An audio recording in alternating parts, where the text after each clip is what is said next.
God, in essence, does not care what you do.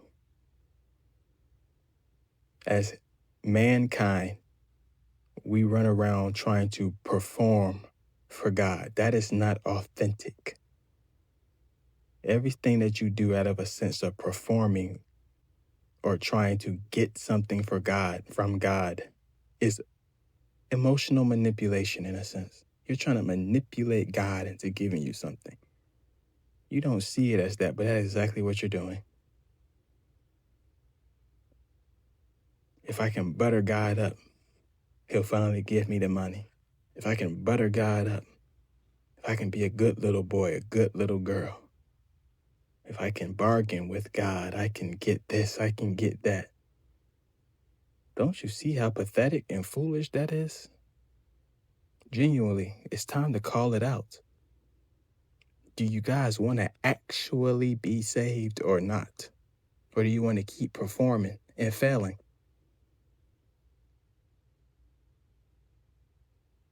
It's insanity. Why do you think you can emotionally manipulate God into giving you what you want? And what makes you think it isn't already given?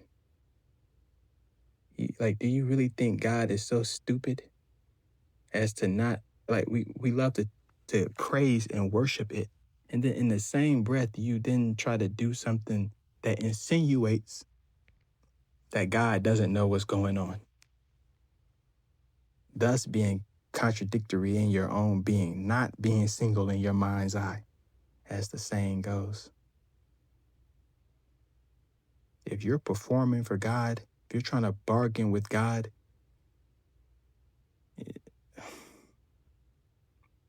I'm disappointed. But no, seriously, why are you doing that? Does that sound like the type of relationship that you want to have with that which you believe to be your creator? Where you have to, it's a toxic relationship. Is that not a toxic, manipulative relationship? God only gives you what you want if you do this. That sounds like a slave master. Are there laws? Sure. But the little human ego concepts, if I do this, then I'll get from God. That is a lie. Where is there room for freedom in that? Where is there room for God in rigidity? A spontaneous being who has no rules, no morals. Yet you really believe that you, in your littleness, in your one little body, at this quote-unquote random moment in time, on this plane,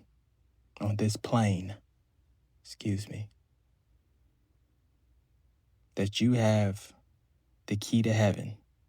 And the key to heaven is to perform, to pretend. Basically, you're pretending.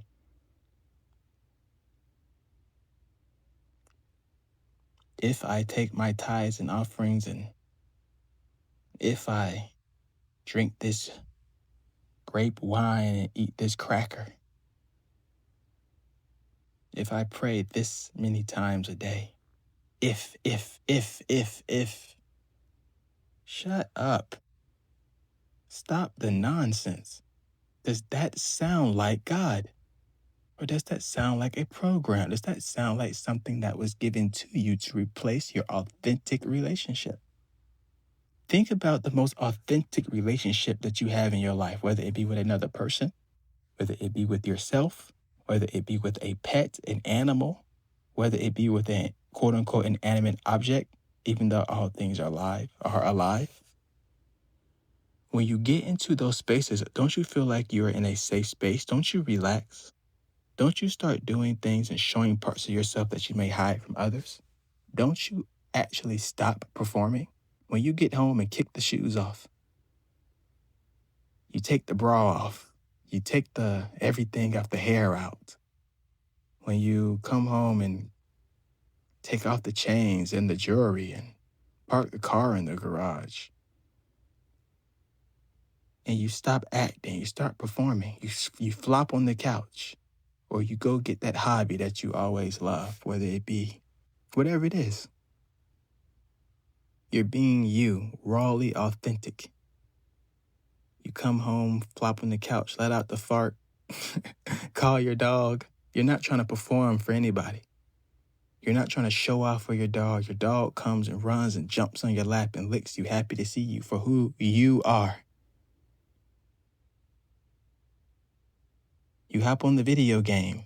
You play the game turns on, accepts you exactly as you are.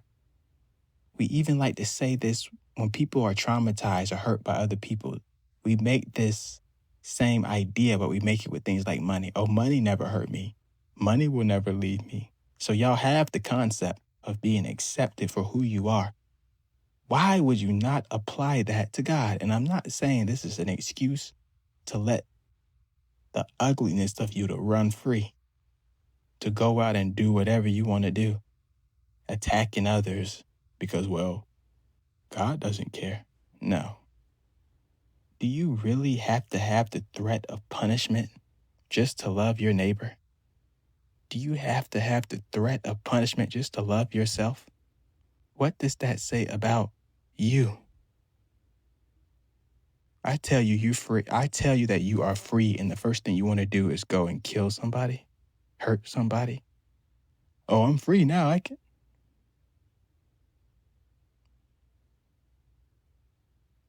Really? You're just as weak as before. No actual whole mind with real power has any reason or desire to threaten another because it is whole and it has. If you still feel that desire, you still are fragmented and you still know nothing because whole minds are whole. They may do things that may seem destructive, but there's always higher purpose. And usually the things that are destroyed are the destructive things, like those beings that hold on to hatred because they get eaten up by their own energy. They call for it. Their heart sends out an energetic pulse that literally says, here I am. But that's a different topic. What I want to point to is the false relationship that mankind has developed with the energy or essence known as God. If you have to perform to be in God's good graces, don't you think that maybe that's the wrong God? Or maybe you have the wrong idea? You were made to be you, not to pretend to be somebody else. Wake up out of the foolishness and live. God gave you life to live authentically, to be the authentic you, not to pretend. You think God can't see through your pretending? That you're just praying or you're just doing X, Y, Z just to try to get his favor? Or you call it obedience. Well, the Bible told me to do it, so I did it. Dude, think for yourself. You don't get to be, if you think you're going to die and get to heaven and say, well, I did what the book told me to do. You think you were just created to follow orders? If that's the case, keep following. And you're going to come right back in essence, because you're going to be stuck in this. You don't escape yourself. When you die and let the physical body go, guess who's still going to be there? You.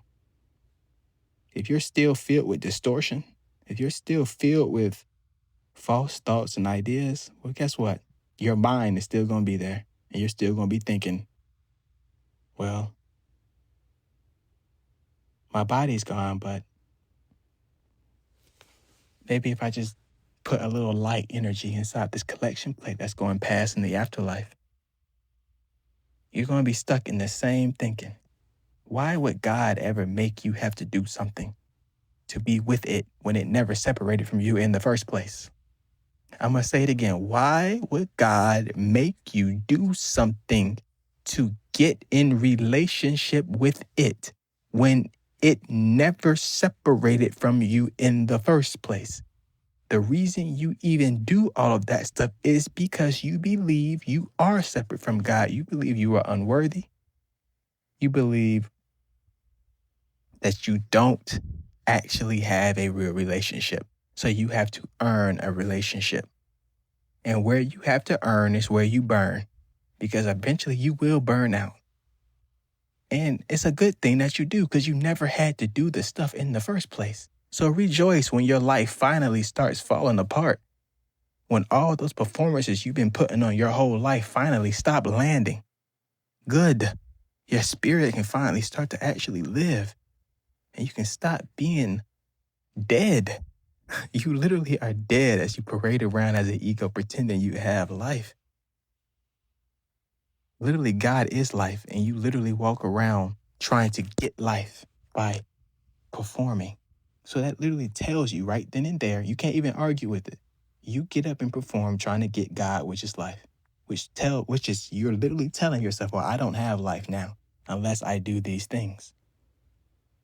So the choice is literally yours. You can either keep doing it, or you can actually stop for a second and say, look, I already have a relationship, and I'm determined to see that, not to continue this false idea that God must be earned, especially through these little human rituals. Really? God, the infinite essence. And all it takes is some grape wine for me to, that's it. And I'm not saying to not do things. If those things resonate with you, authentically do them. I'm not saying that any activity on this planet is wrong. None of them are wrong. What is your intention and reasoning behind it, though? Are you doing it because you actually resonate with it authentically as a symbolic gesture? Or are you doing it because someone told you it had to be done? There is a difference. Every single thing is sacred because you are the assigner of meaning. You can do everything that you still do, but you can make it as something that is already part of your living connection and expression. If you're doing it trying to get God, guess what? You aren't. Because you will push God away. Not because God wants to be pushed away, but if I walk into a room in the kingdom of heaven, it starts with I am. I am blank. When you get on your hands and knees with the idea that I have to do these prayers to reach God, you are saying I am not one with God until I do these prayers for 20, 30, 40, 50 years. Congratulations, you have now signed up for I don't have God until I do these prayers for 20, 30, 40, 50 years, because you are the Son of God, and whatever you will is. Whatever you will happen. Whatever your heart and mind truly is set on will happen. So that means you can be one with God today, or you can still wait like everybody else for another 50, 60, 70 years or until Jesus returns. So it's up to you.